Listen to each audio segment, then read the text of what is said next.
Hello and welcome back. Thank you for coming back and joining me.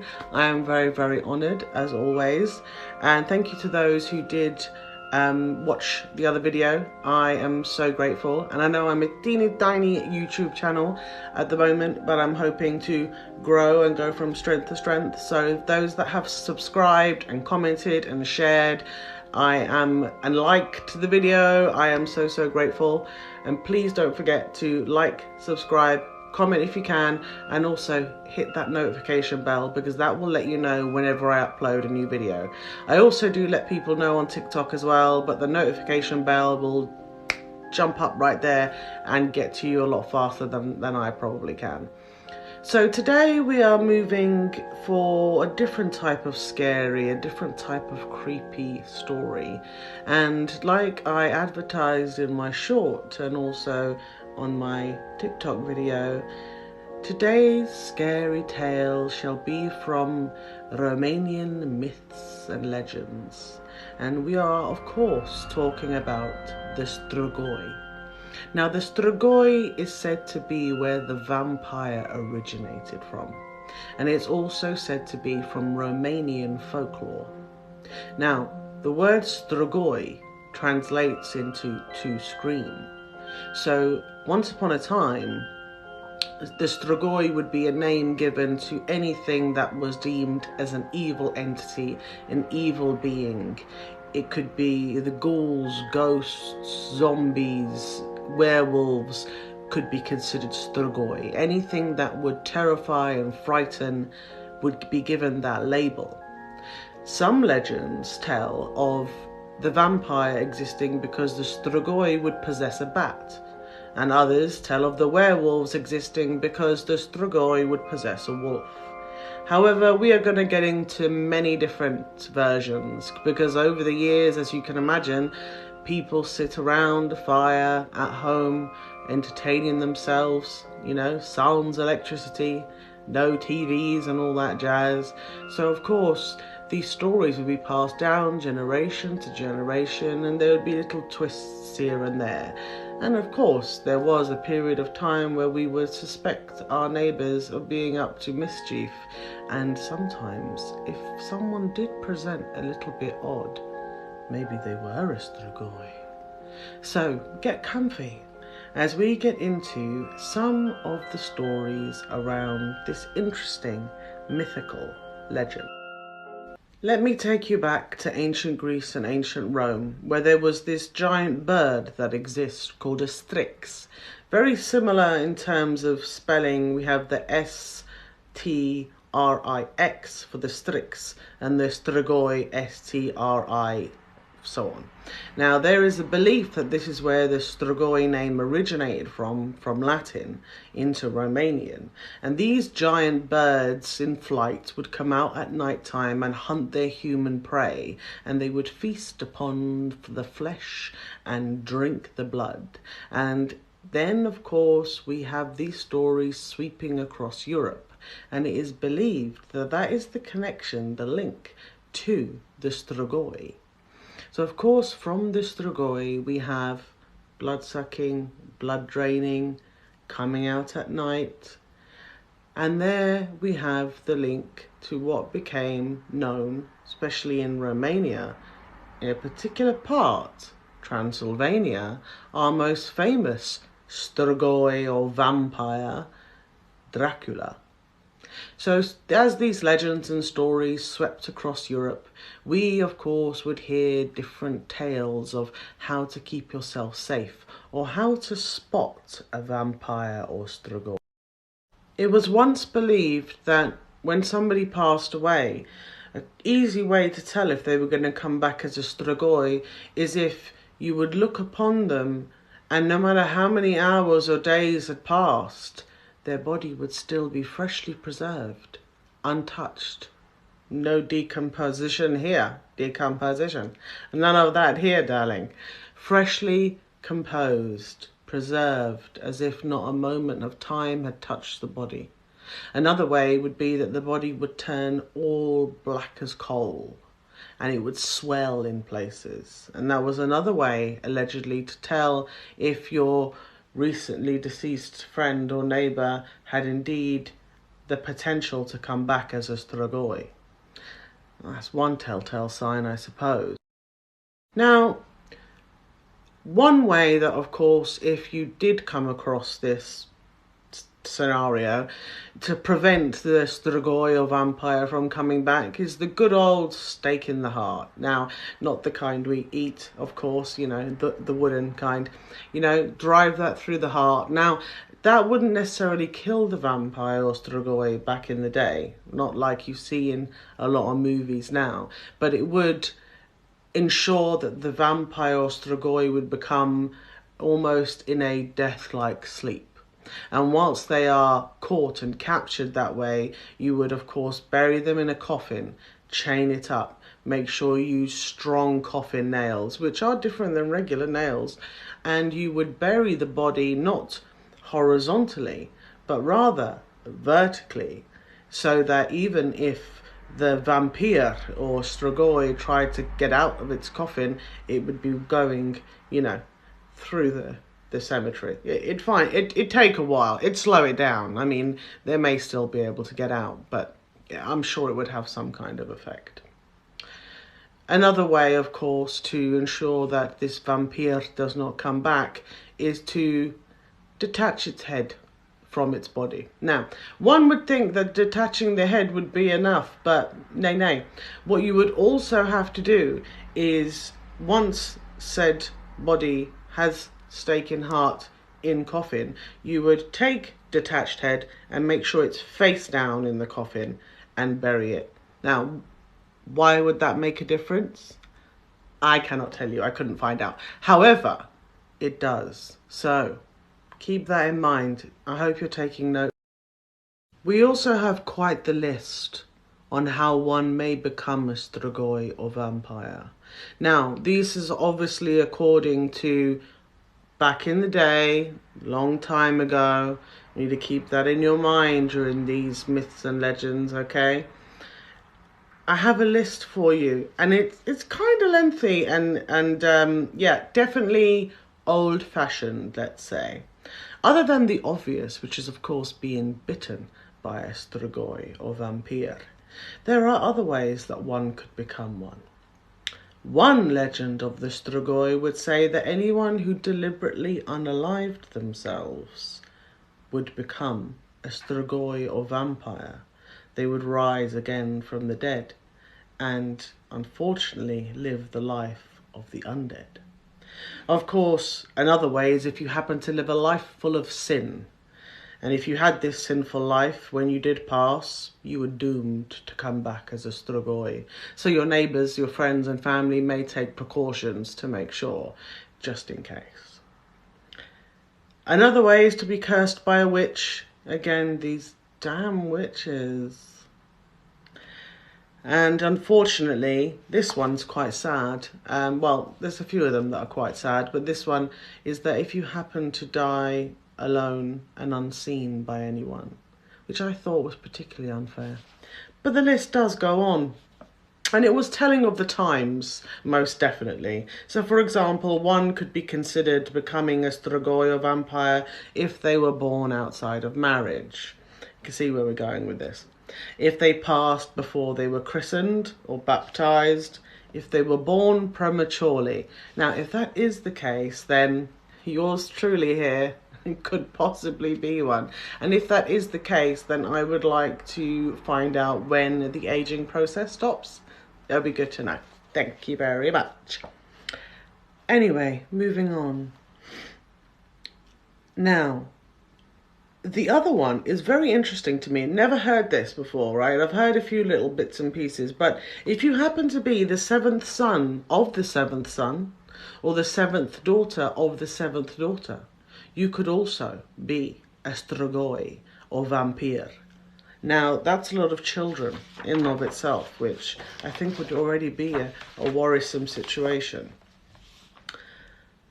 However, Strigois are not only linked to the vampires. No. They are linked to many other creatures that go bump in the night. And that is what we'll be moving on to next. Of course, the vampire will pop back up again. as it tends to, for one last scare. So, what other scary beings from myths and legends, or not so much, could the Strigoi be attached to? Well, of course, where would we be without the possible connection to sorcerers and witches?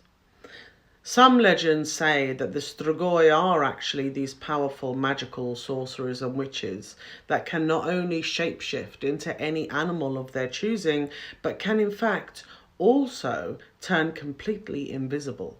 And when they can enter their homes of their enemies and their foes and torment them. And that is where we seep into the link of the poltergeist.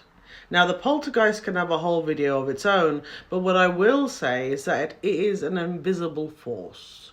Now, many believe it to be a ghost, some believe it to be residual energy or the accumulation of living people's energy. But in this legend, it is a Strigoi.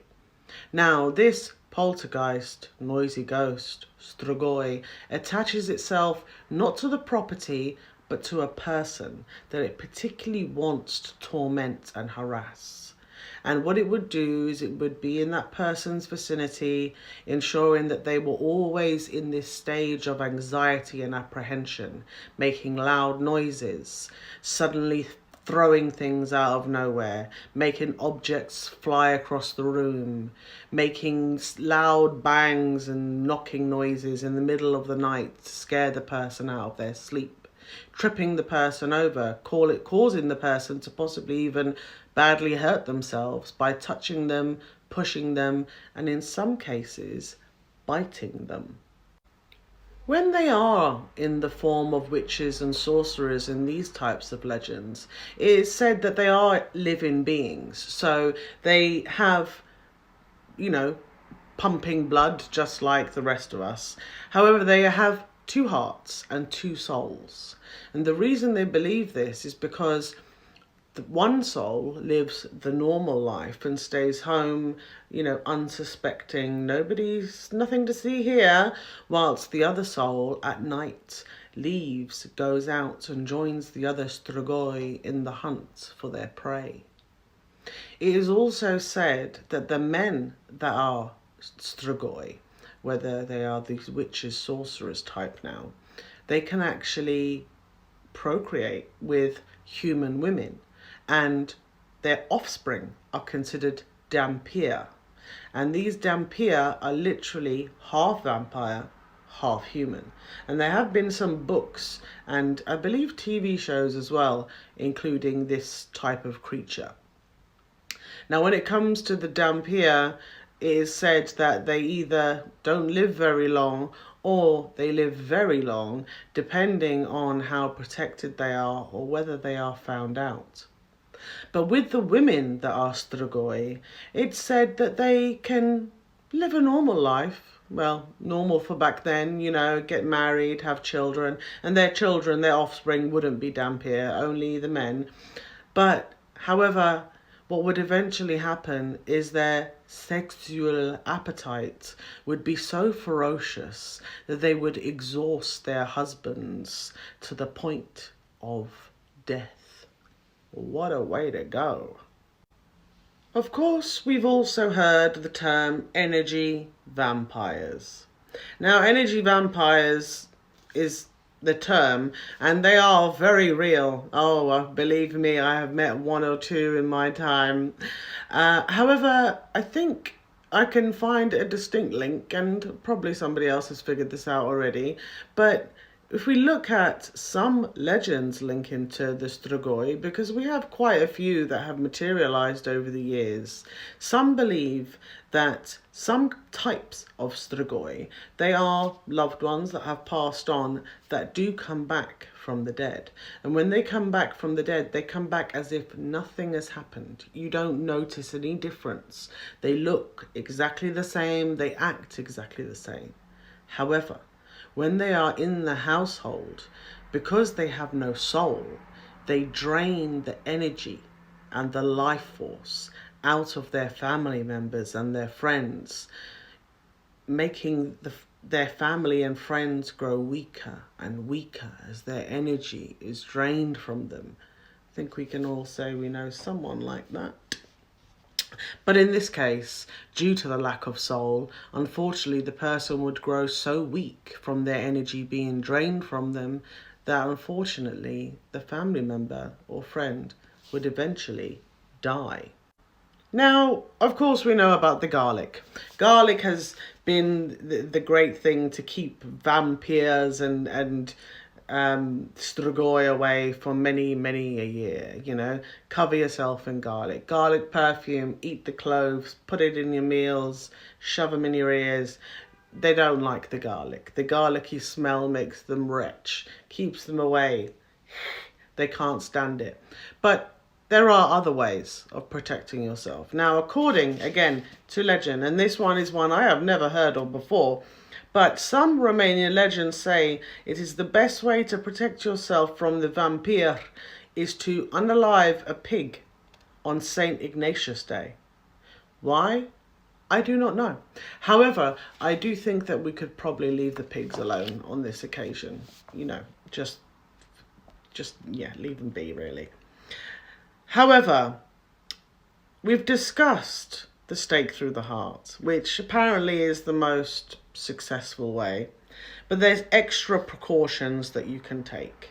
So as we said, the beheading, the stake, throw cloves of garlic in the coffin, ensure you have proper coffin nails to seal that up completely, and make sure that there is no way possible that they could possibly come back. So if you do suspect a family member or friend of being a Strigoi or possibly coming back as one, I have given you quite a few tips here on how you can make sure they don't, you know, disturb your humble abode. But alas, we are not quite done. Told you, myths and legends, throughout generations, there's always a new story to tell. Additional ways, if you would like to repel the vampire, is of course by stringing thorns across your doorways and your windows. Now, these thorns were said to repel the vampire from being able to cross your threshold. Now, this may be where the connection to them needing permission to enter the household came from, but it was believed that the thorns would be protective. This may link back to the crown of thorns religiously, possibly, but that's what I found out in the terms of the old thorns. Now, of course, painting crosses on the doors was another huge one. Painting a big cross on your door, above your windows, would also apparently repel the vampire or Strigoi and make sure that they wouldn't want to pay you a visit anytime soon. And keep the lights on and pray. That's literally part of the advice, genuinely. So good luck with that. The Romani gypsies believe in exhuming the dead body of the person believed to be a Strigoi. And they say that the best thing to do, and this is the advice from Myth and Legend and the Romani gypsies, is to cut the heart in two and put a nail in the forehead of the potential vampire or Strigoi. Put garlic under its tongue and cover Strigoi's body with pig fat killed on a particular holiday that was associated with the Romani gypsies, and make sure that the body is face down. So we have those links again. So if it ever does wake up, it would head straight, no pun intended, for the afterlife, rather than being able to come back to me or you. The 30th of November is St. Andrew's Day, and that's the beginning of winter in Romania. It is also believed that Strigois are going to compete to bring sadness and misfortune to any humans that come their way, which is why you must protect yourselves as much as possible, my dear friends, even though we are in February. Of course, there were many crimes that occurred, and the Strigoi were blamed for a lot of them, but over the years it was believed to be real serial killers that committed these crimes in the 18th century and 17th century. Now, Transylvanian folklore will forever go on, and it will always be somewhat of a mystery. But thank you for joining me today, and don't forget to like, subscribe and share.